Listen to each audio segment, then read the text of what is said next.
Hello and welcome to PR learning lab. My name is Saumya और learn English through Hindi के lesson 9 में मैं आपको बताऊंगी एडवर्ब्स के बारे में। लेकिन अगर आपने हमारे पहले वाले लेसन्स नहीं देखे हैं तो उनका लिंक आपको डिस्क्रिप्शन बॉक्स में मिल जाएगा।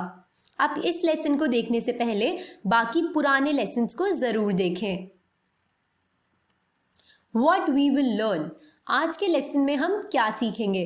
सबसे पहले हम बात करेंगे what is an adverb, forming adverbs from adjectives, adjectives की मदद से हम एडवर्ब्स को किस तरीके से फॉर्म करेंगे। उसके बाद काइंड्स ऑफ एडवर्ब्स, कितने तरीके के एडवर्ब्स हमारे पास होते हैं, इसको हम अच्छे से एक्सप्लेनेशन और एग्जाम्पल से पढ़ेंगे। तो आइए अपना लेसन शुरू करते हैं। What is an adverb? An adverb is a word that modifies a verb. अब यहाँ पर सबसे पहले हमें ये पता होना चाहिए कि verb क्या होता है। मैंने ये आपको पुराने लेसन्स में बताया है। verb मतलब होता है हिंदी में क्रिया, यानी भी किसी भी चीज़ को करना, जैसे कि singing, dancing, eating, swimming, even talking, ये सारी ही कोई ना कोई वर्ब है। मैं यहाँ पे आपको ये लेसन समझा रही हूँ, इसका मतलब मैं बात कर रही हूँ, तो ये भी एक तरीके का वर्ब ही है। तो एडवर्ब वो होता है जो वर्ब को मॉडिफाई करता है, यानी उसमें चेंजेस लाता है। जैसे कि आप यहाँ पर देखेंगे ही सिंग्स लाउडली, वो बहुत जोर से गाना गा रहा है। अगर हम इस स्टेटमेंट को बोलते ही सिंग्स तो ये होता कि वो लड़का गाना गा रहा है, पर यहाँ पर वर्ब को मॉडिफाई कर दिया गया है। कौन से वर्ड ने? लाउडली ने। इस वर्ड ने यहाँ पर वर्ब को मॉडिफाई कर दिया है, तो ये हमारे पास एडवर्ब हुआ।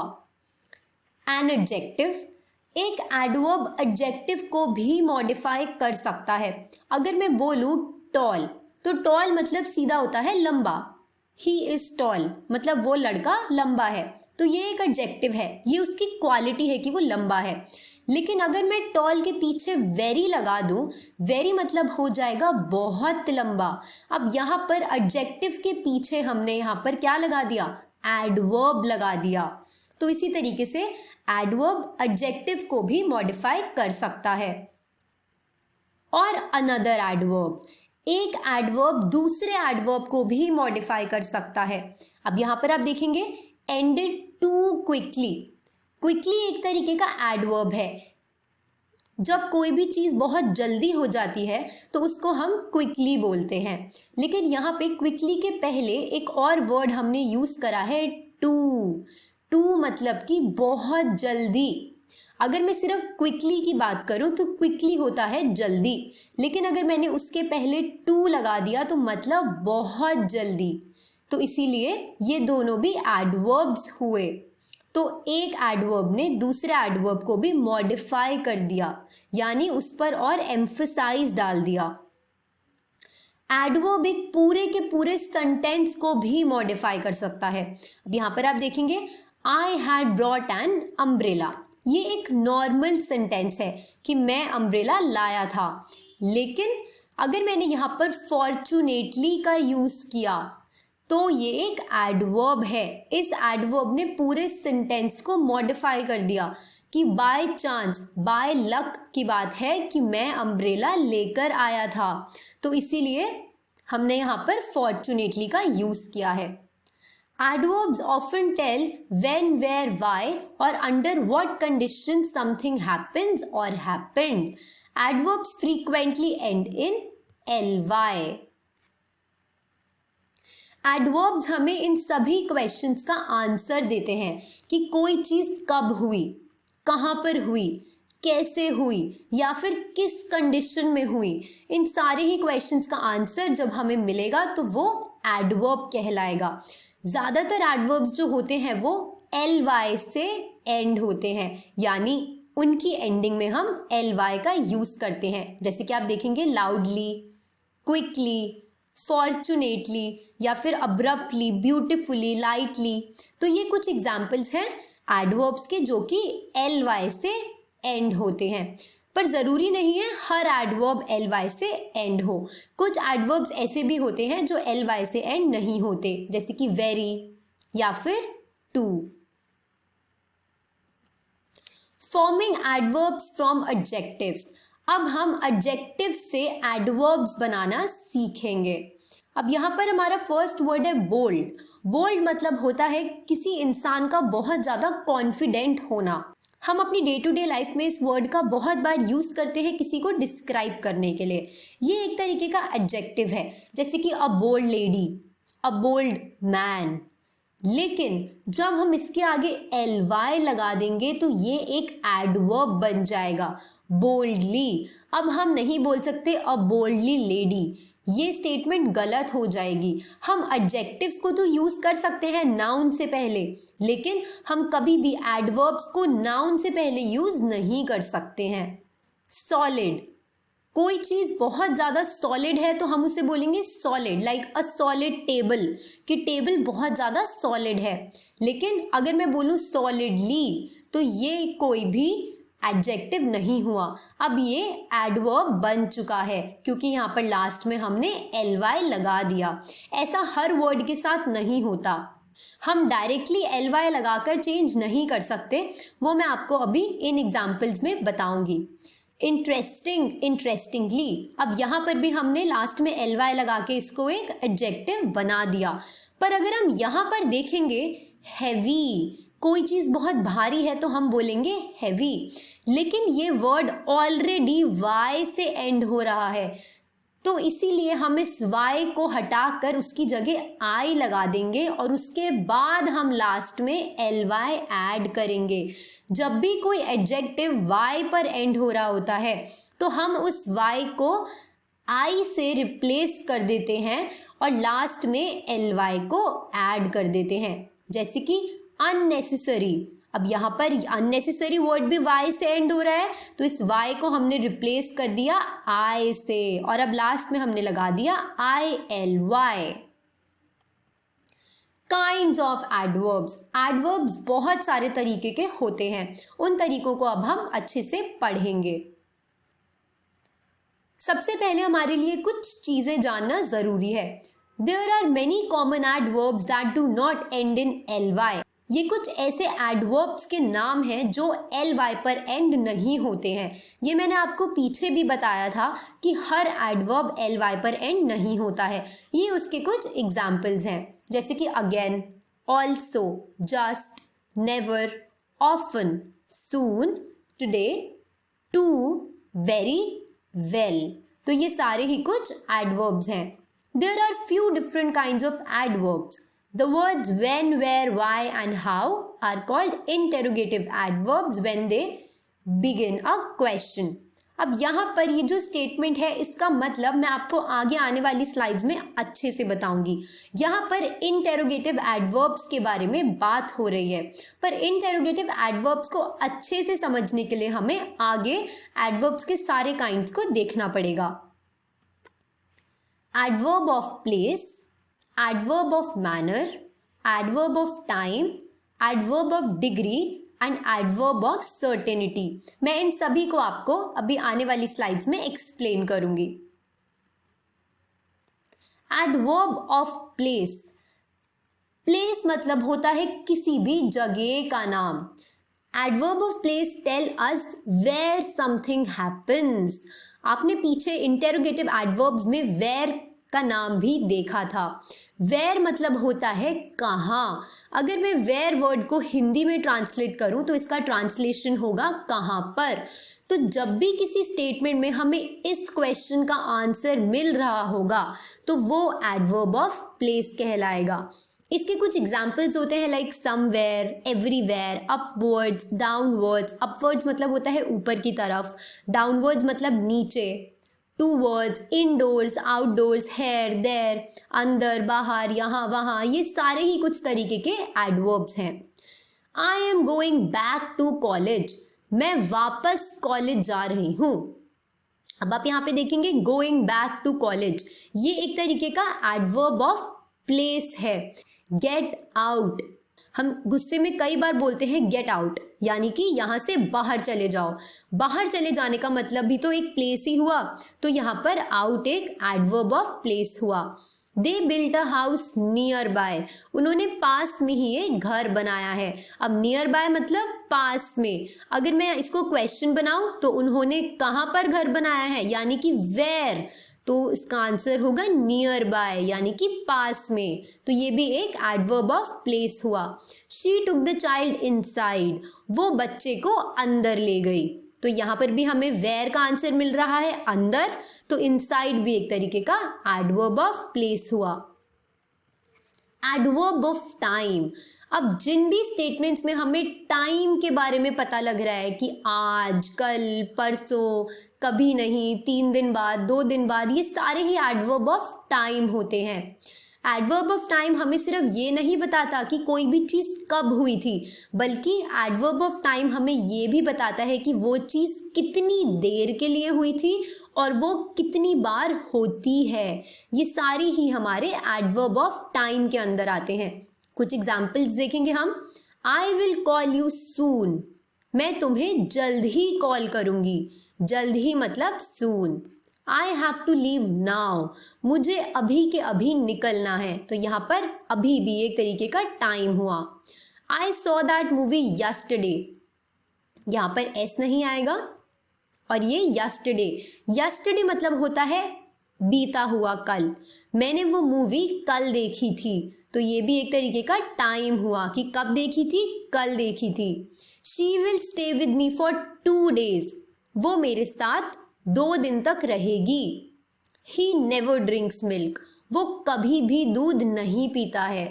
ही rarely eats non vegetarian food, वो नॉन वेजिटेरियन फूड बहुत कम खाता है, यानी कि बहुत कभी कभी खाता है। तो रेयरली ये भी एक तरीके का एडवर्ब ऑफ टाइम हुआ। एडवर्ब ऑफ मैनर, मैनर मतलब होता है किसी भी चीज़ को करने का तरीका। एडवर्ब ऑफ मैनर हमें ये बताता है कि कोई भी चीज़ जो हुई वो किस तरीके से हुई। एडवर्ब ऑफ मैनर की जो पोजीशन होती है वो होती है वर्ब के पहले या फिर एकदम एंड में, यानी कि at the end of the clause, यानी कि ऑब्जेक्ट आने के भी बाद। या तो आप उसे वर्ब के पहले लगाते हो या फिर आप उसे स्टेटमेंट के एंड में लगाते हो, पर कभी भी आप एडवर्ब ऑफ मैनर को वर्ब और ऑब्जेक्ट के बीच में नहीं लगा सकते, तो आपका स्टेटमेंट गलत हो जाएगा। मैं आपको एग्जाम्पल के थ्रू समझाती हूँ। ही एट ग्रीडीली द चॉकलेट। अब यहाँ पर आप देखेंगे एट मतलब होता है किसी चीज़ को खाना, तो ये हमारा वर्ब हुआ। और बाकी के बचे हुए जो वर्ड्स होते हैं लाइक द चॉकलेट, यहाँ पे ऑब्जेक्ट क्या है, चॉकलेट है, चॉकलेट के बारे में बात हो रही है, तो ये हुआ हमारा ऑब्जेक्ट। अब आप यहाँ पे देखेंगे कि ग्रीडीली, ग्रीडीली जो हमारा एडवर्ब है वो हमारे वर्ब और ऑब्जेक्ट के बीच में आया है। ही एट ग्रीडीली द चॉकलेट, तो ये स्टेटमेंट इनकरेक्ट है। हम कभी भी इंग्लिश में इस तरीके से स्टेटमेंट्स नहीं बोलते हैं। लेकिन अगर आप यहाँ पर देखेंगे he ate the chocolate greedily, ate यहाँ पर हमारा वर्ब है यानी कि किसी चीज़ को खाना, द चॉकलेट ये हमारा ऑब्जेक्ट है। तो अब यहाँ पर आप देखेंगे कि जो एडवर्ब है उसे एंड ऑफ द क्लॉज में लगाया गया है, उसे स्टेटमेंट के एंड में हमने यूज़ किया है, तो ये स्टेटमेंट करेक्ट हो जाती है। ही एट द चॉकलेट ग्रीडीली। अब यहाँ पर तो हमने एडवर्ब को एंड ऑफ द क्लॉज में लगाया है, लेकिन मैंने आपको ये भी बताया है कि एडवर्ब को हम वर्ब के पहले भी लगा सकते हैं, यानी कि हम एडवर्ब को एट जो कि स्टेटमेंट में हमारा वर्ब है उससे पहले भी लगा सकते हैं। तो उसका एग्जाम्पल आप यहाँ पे देखेंगे, he greedily ate the chocolate. Ate हमारा वर्ब है, ये हमारा ऑब्जेक्ट है, तो यहाँ पर जो हमने एडवर्ब है वो वर्ब से पहले लगाया है। ही जेंटली वोक द चाइल्ड, उसने बहुत धीरे से बच्चे को उठाया। यहाँ पर आप देखेंगे जेंटली एक तरीके का एडवर्ब है और वोक यानी कि उठाना ये एक वर्ब है। अब यहाँ पर भी जो एडवर्ब है वो वर्ब से पहले आया है, तो ये स्टेटमेंट भी एकदम करेक्ट है।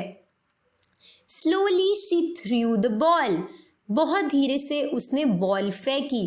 कभी कभी हम एडवर्ब को किसी भी स्टेटमेंट के स्टार्टिंग में भी लगा सकते हैं। जो बड़े बड़े ऑथर्स होते हैं, जो बुक्स लिखते हैं, स्टोरीज लिखते हैं, वो लोग ज़्यादातर एडवर्ब्स को स्टेटमेंट के पहले ही लगाते हैं, क्योंकि उससे स्टेटमेंट पर एक एम्फसाइज यानी कि स्टेटमेंट पर जोर पड़ता है। Slowly she threw the ball, धीरे से उसने बॉल फेंकी। अब आप देखेंगे यहाँ पर स्लोली पर काफी एम्फसाइज हो रहा है। Adverb of degree, adverb of degree हमें किसी भी चीज़ की इंटेंसिटी के बारे में बताता है कि कोई भी चीज़ कितनी ज़्यादा या कितनी कम हुई है, ये हमें एडवर्ब ऑफ डिग्री बताता है। एडवर्ब ऑफ डिग्री को हम यूजुअली एडजेक्टिव, एडवर्ब, वर्ब के पहले यूज़ करते हैं। जब भी किसी सेंटेंस में हमें एडजेक्टिव देखने को मिलेगा या एडवर्ब या फिर कोई वर्ब देखने को मिलेगा, उससे पहले ही हम एडवर्ब ऑफ डिग्री का यूज़ करेंगे। पर कभी कभी इसके कुछ एक्सेप्शंस भी होते हैं। इसके कुछ एग्जाम्पल्स हैं। टू मतलब होता है बहुत ज़्यादा, इनफ, वेरी, एक्सट्रीमली, ये सारे ही हमारे कुछ एग्जाम्पल्स हैं। Is this gift for him too, क्या ये गिफ्ट उसके लिए भी है? अब यहां पर आप देखेंगे एडजेक्टिव, एडवर्ब और वर्ब से पहले हमने एडवर्ब का यूज नहीं किया है, तो ये एक तरीके का एक्सेप्शन हुआ। यहां पर हमने टू को लास्ट में यूज किया है।